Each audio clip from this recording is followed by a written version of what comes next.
ఏదో వీళ్ళు ఉంటారు కదా అసిస్టెంట్స్, వాళ్ళు చేసుంటారు, థ్యాంక్స్ చెప్పండి అయ్యా అని చెప్తే ఈ మాట అంత మించి ఏముండదు అందులో.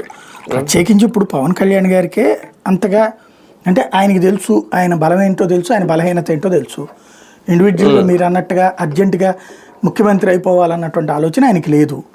ఎందుకు లేదు అంటే ఆయనే చెప్పారు కదా, మనకు అంత బలం ఎక్కడుంది, డబ్బు ఎక్కడి నుంచి వస్తుంది, అంతమంది నాయకులు ఎక్కడి నుంచి వస్తారు, మనకి పోటీ చేయడానికి ఎక్కడుంది, నన్ను చూసి ఎగబడేటటువంటి వాళ్ళు ఉన్నారు కానీ ఓట్లు వేసే వాళ్ళు ఎంతమంది అన్నటువంటిది చూపించారు ఆయనకి.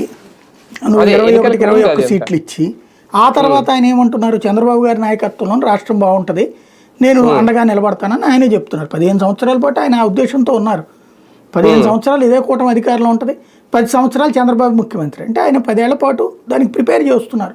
10 ఏళ్ల పాటు చంద్రబాబు ముఖ్యమంత్రిగా కూటమి ఉండాలి, ఇంకో 2 సార్లు గెలవాలి, అప్పుడు జగన్మోహన్ రెడ్డి పడిపోవాలా, అప్పుడు ఈయన కూటమిలో అడుగుతారు 10 ఏళ్ల తర్వాత, అయ్యా నాకు సీఎం ఇవ్వండి, మీకు 10 ఏళ్ళ నుంచి 15 ఏళ్ళ నుంచి ఇస్తున్నాను కదా, 15 ఏళ్ళు ఏంటి 2014 నుంచి లెక్కేస్తే మొత్తం మీకు 40 దాకా ఇస్తానే వచ్చాను కదా, నాకు ఒక అవకాశం ఇవ్వండి అంటారు.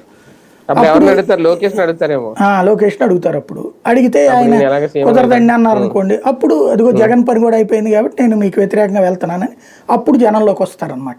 నేను ఇంతకాలం పాటు మంత్రిగా అన్ని నేర్చుకున్నాను, చాలా కష్టపడ్డాను, చిన్నప్పటి నుంచి కూడా ఇంట్లో కూడా క్రమశిక్షణ